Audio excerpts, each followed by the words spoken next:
शिव पुराण में नारद जी ने ब्रह्मा जी से पूछ दिया, क्योंकि शिव पुराण में नारद जी श्रोता हैं, ब्रह्मा जी वक्ता हैं। ब्रह्मा जी से पूछ दिया कि सृष्टि की उत्पत्ति कैसे। और यहां बात एक ही है। माता पार्वती ने भी शंकर भगवान से पूछा कि प्रथम सो कारण कहु विचारी निर्गुण ब्रह्म सगुण बपुधारी। किसके कारण निर्गुण ब्रह्म को सगुण बन के धरती पर आना पड़ा। और यहां नारद ने पूछा कि सृष्टि की उत्पत्ति कैसे हुई। तो सृष्टि की उत्पत्ति ईमानदारी से बताओ, आपने कई बार सुना होगा, किसके कारण सृष्टि की उत्पत्ति हुई? मनु के कारण। सृष्टि की उत्पत्ति कहां से होती है? बोले सोयंभो अरु मनु सति रूपा और जीनते भई नर सृष्टि अनुपा। क्यों? क्योंकि प्यारे ब्रह्मा के दाएं भाग से मनु का जन्म हुआ और बाएं भाग से शत्रुपा का जन्म हुआ। ध्यान देना, दाएं भाग से मनु का जन्म हुआ और बाएं भाग से शत्रुपा का जन्म हुआ। जो मनु शत्रुपा का जीवन दंपत जीवन है। सृष्टि की उत्पत्ति करने के लिए मनु शत्रुपा को प्रकट किया, अपने दाएं भाग से मनु को और बाएं भाग से शत्रुपा को, सृष्टि को बढ़ाने के लिए। लेकिन जरा ध्यान देना, बाएं भाग से शत्रुपा को पैदा किया तो बाएं भाग में क्या होता है? बोले हृदय होता है। बाएं तरफ क्या होता है? हृदय होता है कि नहीं? इसलिए स्त्री हृदय प्रधान होती है। बहुत जल्दी इनका हृदय पिघल जाता है। और तुम जिस तरफ से पैदा हो उस तरफ हृदय नहीं है, इसलिए तुम पत्थर की तरह कठोर हो, आज तक पिघले ही नहीं। क्यों? जितनी जल्दी स्त्री प्रभावित हो जाती है, ईमानदारी से बताओ, पुरुष प्रभावित होता है? नहीं होता है। क्यों? क्योंकि जिस तरफ से इनका जन्म है वहां हृदय है, दिल लगा हुआ है। ये तुम्हारी भाषा में है दिल लगा, लेकिन वैसे तो हृदय लगा। अब हृदय को चाहे तुम दिल कहो चाहे कुछ कहो, प्यारी। क्यों? इसलिए स्त्री हृदयवान होती है, इनके अंदर ममता होती है। क्यों? क्योंकि ममता हृदय से होती है। जितने संतान को मां प्रेम करती है उतना प्रेम पिता नहीं करता। अच्छा, ईमानदारी से बताना, पिता भी संतान को चाहता तो है, लेकिन जिस समय बेटा गंदगी में भिड़ा होता है उस समय कौन दौड़ के बेटे को उठाता है? उस समय दौड़ के आप नहीं उठाते प्यारे, उस समय दौड़ कर उठाने वाली एक मां हुआ करती है। इसलिए यहां पर सृष्टि की उत्पत्ति किससे हुई? बोले गोस्वामी जी ने भी यही कहा, बोले सोयंभो। और वहां पार्वती जी ने शंकर भगवान से पूछ रही हैं, शंकर भगवान ने भी यही कह दिया, बोले सोयंभो मनुवर सतरूपा और जीनते भई नर सृष्टि अनुपा। देखो, मनु के बेटों को, मनु के यहां बेटों का भी जन्म हुआ और बेटी का जन्म हुआ। लेकिन अंतर सिर्फ इतना है, मनु के यहां जो बेटों का जन्म हुआ तो बेटों के यहां भक्तों का जन्म हुआ, और जहां बेटी का जन्म हुआ तो बेटियों के यहां भगवान का जन्म हुआ। इतना अंतर है। बोले सोयंभो मनवर सतरूपा और जिनते वही नर सृष्टि अनुपा। गोस्वामी जी ने तो यहां तक कह दिया प्यारे, क्या बोले? आखिर में अगर समझना चाहते हो कि मनु ने और शत्रुपा ने यदि सृष्टि की संख्या को बनाया है तो आखिर में भगवान का चरण भी मनु के यहाँ आया। प्रमाण? बोले दंपति धारामा हरिया चिरणनी का ओ अजहोगा विश्रुति जिन कहली का। क्यों? पार्वती ने भी यही पूछा, प्रथम सुकारण कयो विचारी निर्गुण ब्रह्म सगुण बपुधारी।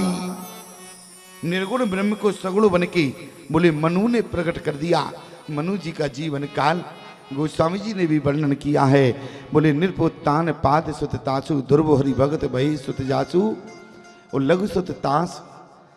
और आज मनु जी का जीवन काल जब अपने बेटों के साथ बीता और मनु के जीवन में जिस समय चौथापन आया प्यारे, तो ये न विषय विराग और भवन बसतवा चौथोपन हृदय बहुत दुखला और जन्म गयो हरि भगति।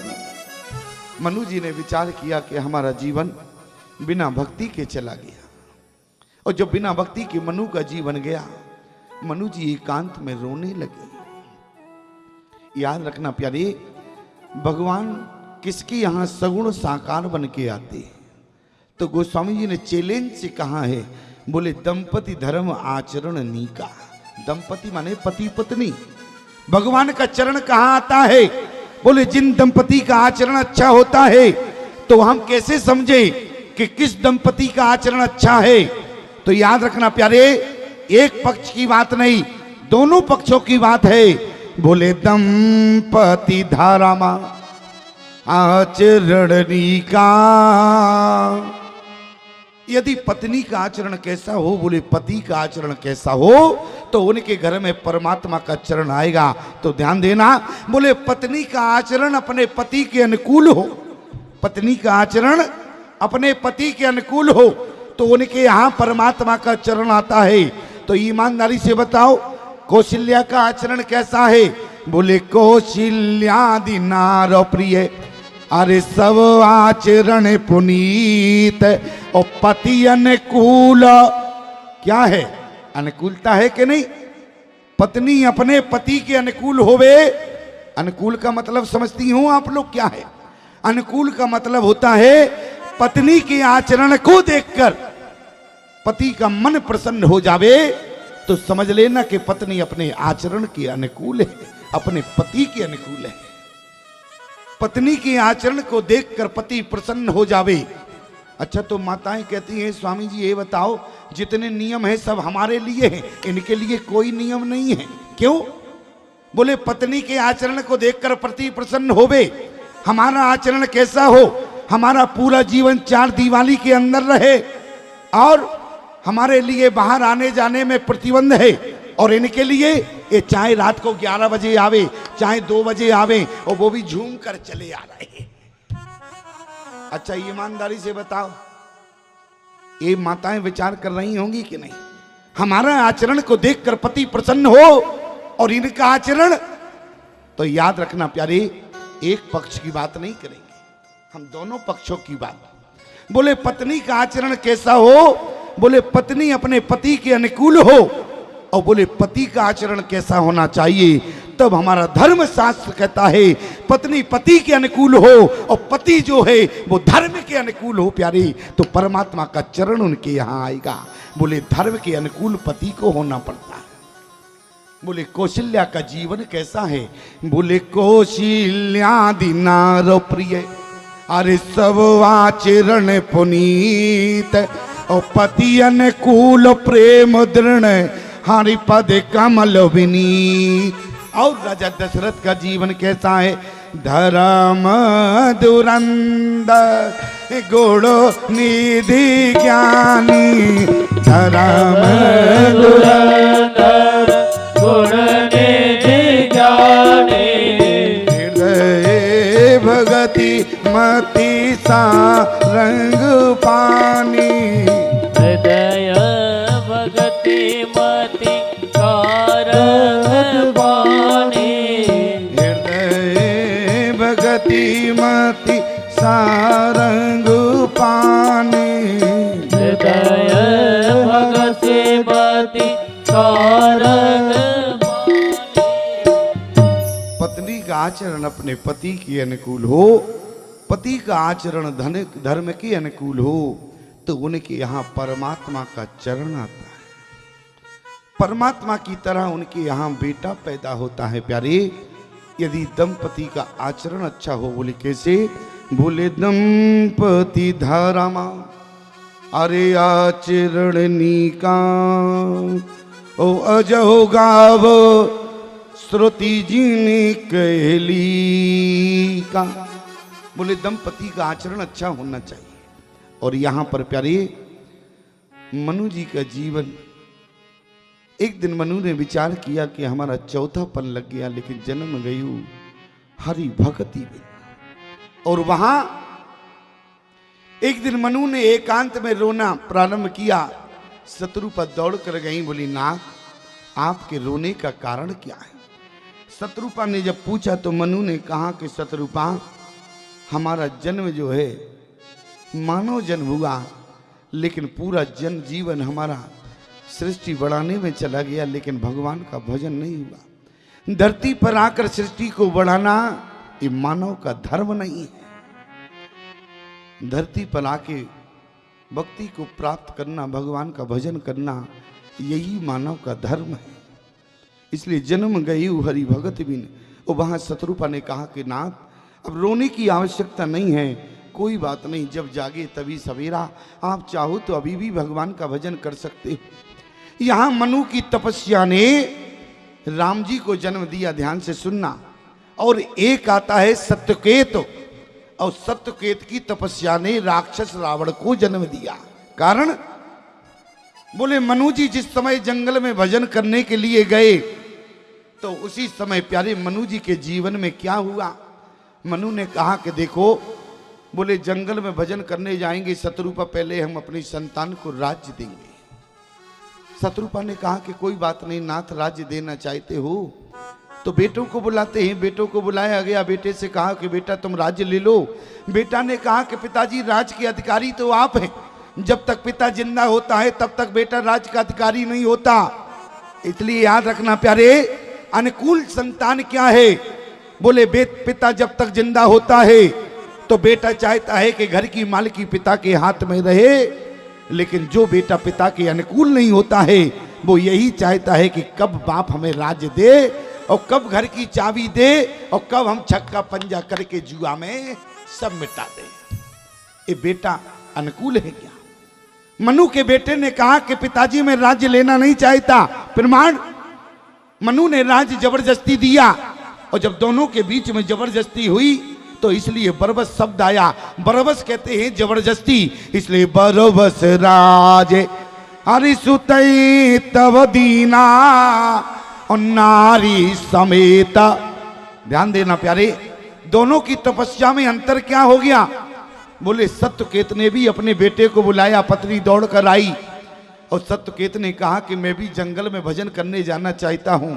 सत्यकेत की पत्नी दौड़ कर आई, अपने बेटे को बुलाया, बेटे से कहा राज्य ले लो। बेटे ने कहा पिताजी हमने मना कब किया, लाओ राज्य को।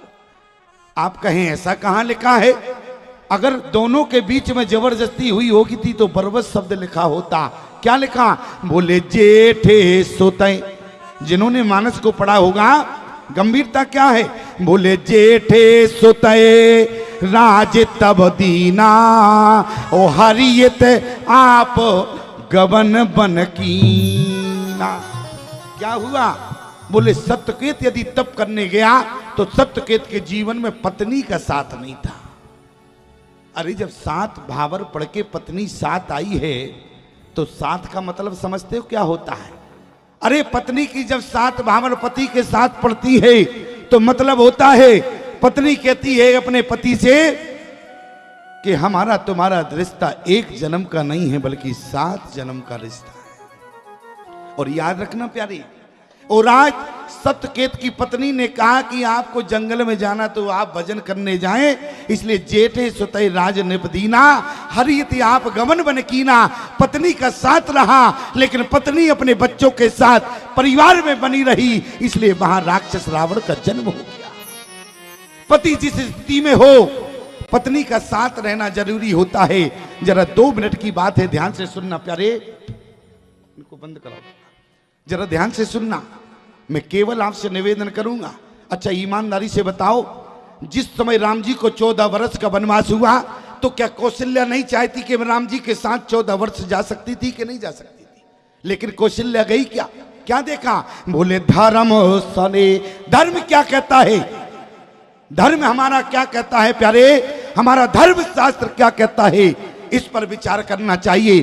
कौशल्या ने जिस समय देखा तो बोले धर्म सने अरे उभय मति गेरी ओ भई गति सांप चचूंदर केरी। आज माता कौशल्या ने बहुर समझती है धर्म से यानी, और जैसी मानव धर्म को देखा तो निर्णय ले लिया कि बेटा तुम्हें बन ही जाना पड़ेगा। लेकिन माता कौशल्या राम जी के साथ नहीं गई बल्कि अपने पति दशरथ के साथ बनी रही। कारण क्या है?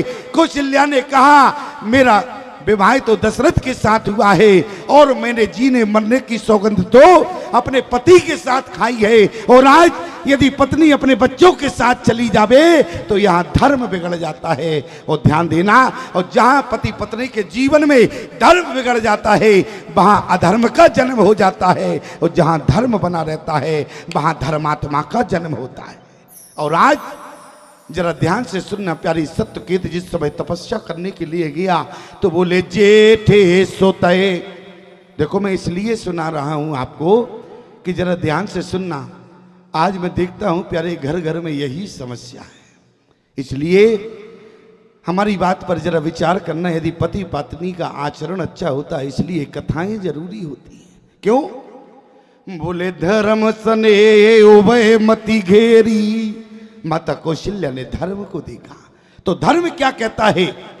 बोले बच्चों का त्याग कर देना, लेकिन जिस पति के साथ तुम्हारी भावर पड़ी है उस पति का कभी जीवन में त्याग न करना, यही पत्नी का धर्म कहता है। और आज सत्यकेत की पत्नी ने सत्यकेत का त्याग कर दिया और अपने बच्चों के साथ परिवार के बीच में बनी रही, इसलिए उसके यहाँ और सत्यकेत की तपस्या ने ही राक्षस रावण को जन्म दिया। बोले जेठे सुतहे राज नृपदीना ओ हरियत आप गवन वन कीना। और मनु ने बोले बरबस राज अरि सुतई तव दीना और नारी समेत गवन वन कीना। यहां मनु ने कहा नहीं था शत्रुपा से तुम भी चलो, लेकिन शत्रुपा ने कहा कि नाथ मैं भी आपके समक्ष चलूंगी और आप यदि तप करेंगे तो मैं भी तप करूंगी। गोस्वामी जी ने क्या लिखा? पंत जात सोहत मति धीरा, पंत जात सोहत मति धीरा, ज्ञान भगति जन धरे शरीरा, ज्ञान भगति जन धरे शरीरा, भगति जन धरे शरीरा, ज्ञान भगति जन धरे शरीरा, पहुँचे जाए देनो मति तीरा, पहुँचे जाए देनो मति तीरा, हरस नहाने निर्मल नीरा, हरस नहाने निर्मल नीरा, हरस नहाने निर्मल नीरा, हरस नहाने निर्मल नीरा। आज प्यारे मनु और शत्रुपा जी नेमी सारण भूमि पर पहुंचे। सृष्टि की उत्पत्ति करने के बाद, सृष्टि को बढ़ाने के बाद आज मनु शत्रुपा नेमी सारण भूमि पर भजन करने के